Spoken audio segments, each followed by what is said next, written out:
అందరికీ నమస్కారం. ఈరోజు మీ అందరికీ నేను వినిపించబోయే కథ సౌజన్య ఈ కాలం అమ్మాయి. రచయిత మంతా భానుమతి గారు. ఇక కథలోకి వెళితే, ఎలా వదిన ఉన్న పలంగా వచ్చేయమంటే ఎన్ని చూసుకోవాలి? మీ తమ్ముడికేం పర్వాలేదనుకో, మా అత్తగారు చూసుకుంటారు. అందు గురించి కాదు, విమల పూర్తి చేయలేకపోయింది. సరే, రేపు బస్కి బయలుదేరతాను. ఇంట్లో ఓ మాట చెప్పి 4 రోజులు మాత్రమే సెలవు పెట్టగలను. విమల ఇంట్లోనే కిండర్ గార్డెన్ స్కూలు నడుపుతోంది.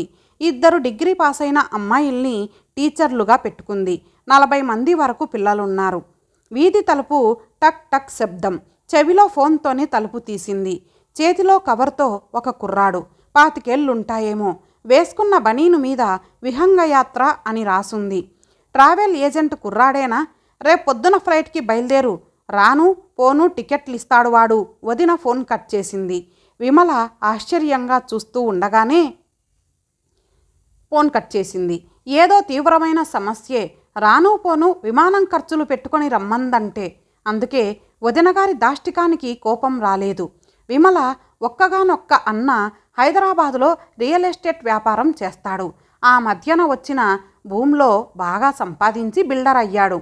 ఇంకా డబ్బు అలా కురిసిపోతోంది. ఆ ఐశ్వర్యం అంతా వదిన గారికి వంటబట్టేసింది. విమలంటే కొంత తేలిక భావం. విజయవాడలో ఉంటూ పక్కనే ఉన్న పల్లెలో వ్యవసాయంతో జీవనం గడిపే విమల భర్త అంటే చులకన. అందుకే వదినగారి పిలుపు అయోమయంలో పడేసింది. ఇంతకాలానికి తన అవసరం ఏమొచ్చిందో. వసుదేవుడంతటి వాడు గాడిద కాళ్ళు పట్టుకున్నాడట. తన పోలికకి తనకే నవ్వొచ్చింది.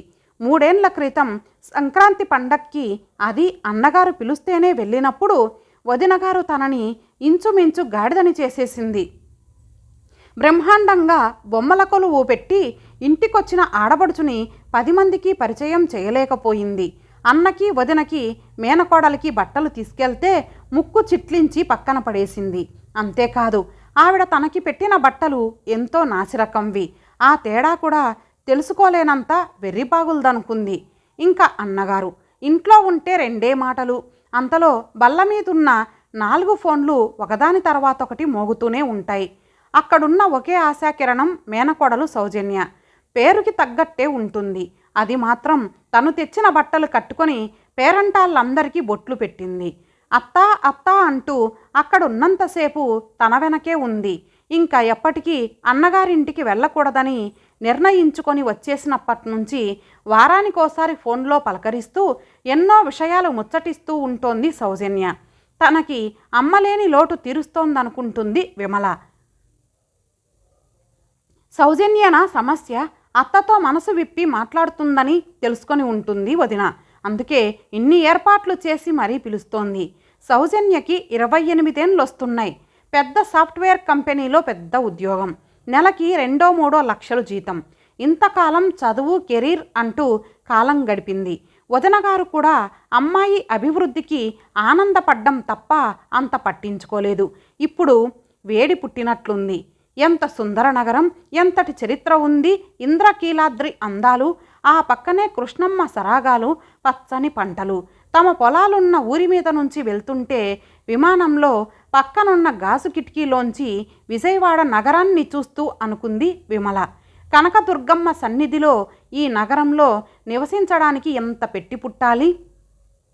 అంతేకాదు, అనుకూలమైన అర్థం చేసుకునే భర్త, బాగా చదువుకొని బెంగళూరులో పెద్ద కంపెనీలో ప్రాజెక్టు మేనేజర్గా పనిచేస్తున్న ఒక్కగానొక్క కొడుకు. అప్రయత్నంగా పెదవుల మీదికి చిరునవ్వు వచ్చింది విమలకి. అన్నగారి ఆదరణ లేకపోతేనేం, తనకి అన్నీ ఇచ్చాడు దేవుడు. దేనికి లోటు లేదు.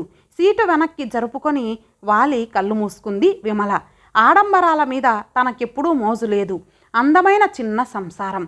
నిత్యం సరదాగా స్నేహితులతో బంధువులతో గడుపుతూ తోటివారికి వీలైన సహాయం చేస్తూ తృప్తిగా గడిచిపోతోంది. ఇంకా కోడలు రావడం ఒక్కటే మిగిలింది. ఈ సంవత్సరం చేసుకుంటానంటున్నాడు. తమతో కలిసిపోయే అమ్మాయి వస్తే చాలు, ఇంకేం అక్కర్లేదు. అత్త విమానాశ్రయంలో బయటికి రాగానే గట్టిగా పట్టేసుకుంది సౌజన్య. ఊహించలేదేమో, ఆనందంతో కళ్ళల్లో నీళ్లు తిరిగాయి విమలకి. ఇంతేనా సామాను, ఇంకా ఉన్నాయా? చేతిలోని చిన్న పెట్టె అందుకుంటూ అడిగింది సౌజన్య. 2 రోజులేగా, 4 చీరలు ఇందులోనే పడేసుకున్నా. మేనకోడలి చెయ్యి ఆప్యాయంగా పట్టుకుంటూ అంది విమల. ఎలా ఉన్నారత్తా? కారులో పక్కన కూర్చోబెట్టుకొని తను డ్రైవ్ చేస్తూ అడిగింది సౌజన్య. ఎంతో లాఘవంగా సిటీలో అడ్డదిడ్డంగా నడిచే వాహన సమూహాలని తప్పించుకుంటూ వెళ్తున్న సౌజన్య కత్తితో వాన చినుకుల్ని తప్పించుకొని వెళ్తున్న నకులుడిలా కనిపించింది విమలకి. బాగా ఉన్నాం తల్లి, మామూలేగా. మామయ్య ఏదో సేంద్రియ వ్యవసాయం అంటూ ఎన్నో మార్పులు చేయిస్తున్నారు. 6 ఆవులు కొనుక్కొచ్చారు. 1 ఎకరంలో వేప చెట్లు పెంచుతున్నారు. అది వరకున్నవి సరిపోవంట. ఓ, ఆర్గానిక్ ఫార్మింగ్. మామయ్య రియల్లీ గ్రేట్. ఇటెక్కడికి? ఔటర్ రింగ్ రోడ్ నుంచి కిందికి దిగాక ఇంటికెళ్లే దోవ వదిలేసి ముందుకెళ్తున్న మేనకోడల్ని అడిగింది విమల. నిన్ను ఇంటికి తీసుకొచ్చేలోగానే నీతో క్లాస్ తీయించుకోమని చెప్పింది అమ్మ. మంచి రెస్టారెంట్కి వెళ్ళి వేడిగా చల్లగా తింటూ చీవాట్లు పెట్టచ్చు నువ్వు. కనుబొమ్మలెగరేసి చిరునవ్వు విసిరింది. ముగ్ధ మనోహరంగా ఉన్న సౌజన్య మొహాన్ని అలా చూస్తూ ఉండిపోయింది విమల. అంతలా చూడకు, నువ్వే దిష్టి తీయాలి. పక్కకి తిరిగి ఆలోచనలో పడింది విమల. సమస్య ఏంటో తీర్చడానికి ఎలా సాయం చెయ్యాలో, అందులో తన ప్రమేయమేంటో అని ఎన్నో ఆలోచించుకుంటూ వస్తే ముందు రోజే ప్రశ్నాపత్రం ఇచ్చి పరీక్షకి తయారవమన్నట్లుగా ఉంది తన పరిస్థితి. మాట్లాడకుండా కిటికీలోంచి దారంతా చూస్తూ కూర్చుంది. కారు ఎడం పక్కకి తిరిగింది. విశాలమైన ఆవరణ, ప్రాకారపు గోడల మీద రకరకాల ముగ్గులు. లోపలికి వెళ్తూనే కొమ్మలూపుతూ స్వాగతం పలుకుతున్న పొగడ చెట్ల పూలు. ఆకాశం రాలుస్తున్న అక్షింతల్లా కార్ల మీద పడుతున్నాయి. ఆవరణ మధ్యలో చిన్న భవనం, అదే ప్రధాన లావాదేవీ స్థలంలాగుంది. అనేక మంది తలలకి పాగాలు, చొక్కాల మీద పేరు రాసిన ఏప్రాన్లతో చేతుల్లో పల్లాలున్న ట్రేలు పట్టుకొని హడావుడిగా తిరుగుతున్నారు. కారు ఆగగానే యూనిఫామ్ వేసుకున్న డ్రైవర్ వచ్చి కారు పట్టుకుపోయాడు. పెద్ద తోట మధ్యలో సిమెంటు బాటలతో కలుపుతూ చిన్న చిన్న కుటీరాలు. ఒక కుటీరంలోకి దారి తీసింది సౌజన్య. మట్టితో కట్టిన పిట్టగోడలు, వాటి మీద అందంగా తీర్చిదిద్దిన రంగవల్లులు, చుట్టుపక్కల కనిపించకుండా కుటీరం మీదికి అందంగా పాకించిన పూలతీగలు. తీగ బఠానీ, బోగన్విల్లా, జాజి, తీగ గులాబీ అన్నీ కలిసి ఒక వింత పరిమళాన్ని వెదజల్లుతున్నాయి. లోపలికి వెళ్ళగానే సర్వర్ వచ్చి మంచినీళ్ళు, మెనూ కార్డు ఇచ్చి ఫ్యాన్ వేసి వెళ్ళిపోయాడు. ఏం చెప్పమంటావు? మెనూ కార్డు తిరగేస్తూ అడిగింది సౌజన్య. మంచినీళ్లు తాగుతూ విమల గ్లాసులోకి కూడా జగ్గులోంచి నీళ్లు వంపింది. నీళ్లు తాగుతుంటే ఏదో చక్కని పరిమళం. తులసి, పుదీనా ఆకులు వేస్తారు నీళ్లలో, వివరించింది సౌజన్య. మెచ్చుకుంటున్నట్లు కళ్ళెగరేసి నెమ్మదిగా తాగసాగింది విమల. సరే, నేనే చెప్పేస్తాను. ఇక్కడ పెసరట్టు చాలా బాగుంటుంది. బల్ల మీదున్న గంట మోగించగానే ప్రత్యక్షమయ్యాడు సహాయకుడు. ముందుగా 2 కాఫీ, ఆ తర్వాత తీరిగ్గా 2 పెసరట్లు, 3 ముక్కలు బాగా వేసి నేతితో కాల్చి అత్తకేసి తిరిగి, ఇది విజయవాడ వారి హోటల్, మన భాష బాగా వచ్చు నవ్వుతూ అంది. అత్తయ్య, నేను ఉద్యోగం మానేశాను. నెత్తి మీద పిడుగు పడ్డట్లు ఉలికిపడింది విమల. గొంతు కొరబోతే సౌజన్య లేచి నెత్తి మీద నెమ్మదిగా కొట్టి మంచినీళ్ళిచ్చింది. అయితే సమస్య తీవ్రంగానే ఉంది. నేను ఉద్యోగం మానేసినందుకు అమ్మకేం బాధగా లేదు, కానీ అమెరికావో ఆస్ట్రేలియావో సంబంధాలు ఒప్పుకోవడం లేదని నిష్ఠూరం వేస్తోంది. ఒప్పించి ఇక్కడి సంబంధమే చేసుకో, దానికి ఉద్యోగం మానేయడం. నాకు ఆ ప్రోగ్రాంలు చేయడం, సాఫ్ట్వేర్ అప్డేట్ల పరుగులు నచ్చటం లేదత్తయ్యా. ఆ కుర్చీలో కూర్చొని విసిగేస్తోంది. నా డిగ్రీ ఆర్కిటెక్చర్, దానికి మంచి జీతాలు రావని సాఫ్ట్వేర్ కోర్సులు నేర్చుకోమని పోరితే నేర్చుకొని ఇందులో చేరాను. అవే బాగా డెవలప్ చేసుకొని మేనేజర్ అయ్యాను. కానీ నాకు ఇష్టం లేని పని, బోర్ కొట్టేస్తోంది. ఎంతసేపు డబ్బేనా చెప్పు? అది కాదు సౌజీ, ఎంత ఉంటే చాలనిపిస్తుంది అత్తయ్య. ఇప్పుడు నాకు నగల మీద, బట్టల మీద, దేని మీద ఆసక్తి లేదు. అంతా రొటీన్ లైఫ్ అయిపోయింది. నిజమే అనుకుంది విమల. పిల్ల పాపల ఆటపాటలతో గడపవలసిన జీవితం, జీవం లేని ఖరీదైన జీవితం, ఎన్ని రోజులైనా మార్పు లేని. ఇంతకాలానికి నాకు పెళ్లి చేయాలనే ఆలోచన వచ్చింది అమ్మకి. ఇన్నాళ్ళు పెళ్ళైతే ఇంట్లోంచి వెళ్ళిపోతాననే బెంగ కాబోలు. ఇప్పుడు ఇంకా తప్పలేదు. కనిపించిన వాళ్ళంతా తినేస్తున్నారు. ఆశ్చర్యంగా చూసింది విమల. ఎప్పుడూ ఇలా మాట్లాడని సౌజన్యని. అవునత్తయ్య, ఇన్ని రోజులు నాకు తెలియలేదు. చదువు, పని, ఫ్రెండ్స్ ఈ మధ్యనే అనిపిస్తోంది. మా ఫ్రెండ్స్ అందరికీ పెళ్ళిళ్ళైపోయాయి. ఎదిగి ఉన్న ఆడపిల్లకి పెళ్లి చెయ్యాలనే ఆపేసి తలదించుకుంది సౌజన్య. ఎలా పూర్తి చెయ్యాలో తెలియక సగం సిగ్గుతో సగం. తప్పు లేదమ్మా, ఇది నీ జీవితం, నీకు ఆలోచించుకునే హక్కు ఉంది. అలాగే నీ జీవిత భాగస్వామిని కూడా ఎంచుకునే హక్కుంది. ఈ మధ్యన ఆడపిల్లలు కూడా మ్యాట్రిమోనీ సైట్లకి వెళ్ళి సెలెక్ట్ చేసుకుంటున్నారని విన్నాను.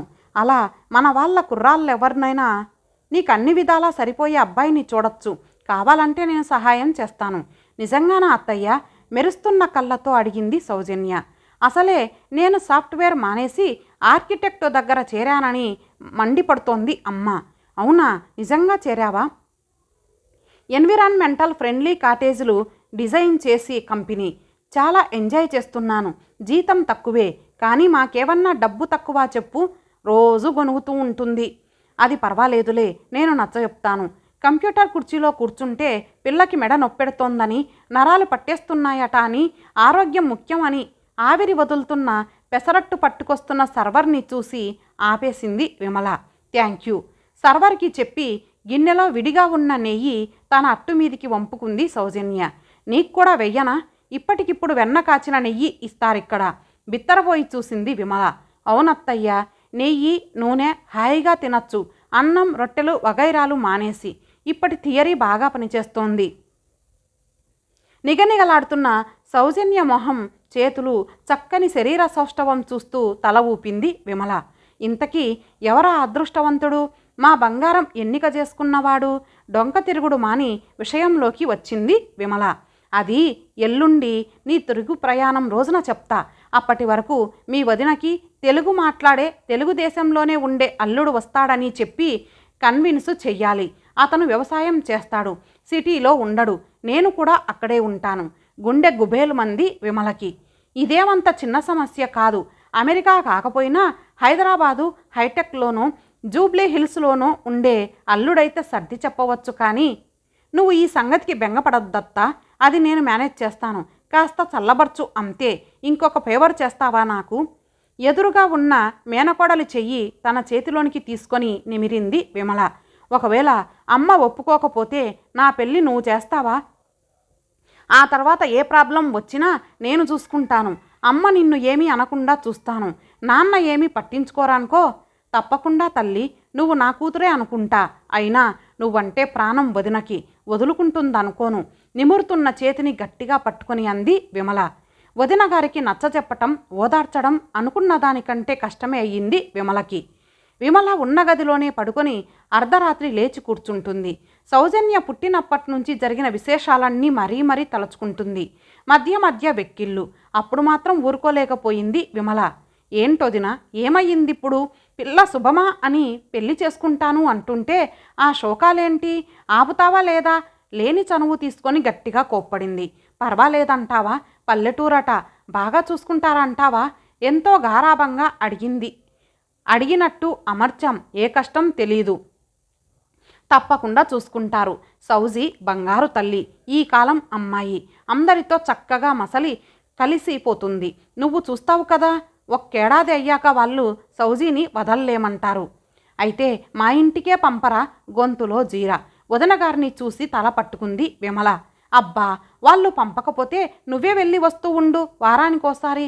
అయినా సిటీ వాళ్ళకంటే పల్లెలో ప్రేమాభిమానాలు ఎక్కువే. హాయిగా పడుకో. రేపొద్దున్నే నా ప్రయాణం. 5ంటికే లేవాలి. తనతో లేచి కాఫీ తాగుతున్న వదిన గారికి ఇంకొకసారి నచ్చజెప్తోంది విమల. హాయ్ అత్తయ్య. పసుపు పచ్చని కుర్తా సల్వార్లో మెరిసిపోతూ మెట్లు దిగి వచ్చింది సౌజన్య. తన భారమంతా అత్తకి అప్పచెప్పిందేమో. ప్రశాంతంగా నిద్రపోయినట్లుంది. కళ్ళు మొహం తేటగా ఉన్నాయి. వదిన కేసి చూస్తే ఆవిడ కూడా తేరుకున్నట్లే ఉంది. తల్లి దగ్గరకెళ్ళి వెనక నుంచి తలమీదికి వంగి ముద్దు పెట్టి హత్తుకుంది సౌజన్య. ముందుకు వచ్చి కాళ్ళకి దండం పెట్టింది. పెద్ద గొప్పేలే. కళ్ళ నిండా నీళ్లతో పైకి లేపి పక్కన కూర్చోబెట్టుకుంది. ఒప్పుకున్నట్లేనా? అమ్మ వైపు ఆత్రంగా చూస్తూ అడిగింది. నువ్వు సుఖంగా ఉంటానంటే అంతకంటే ఏం కావాలి? ఎవరా అబ్బాయి? మనవాళ్ళేనా? చెప్పాక వేరు మాట మాట్లాడవు కదా.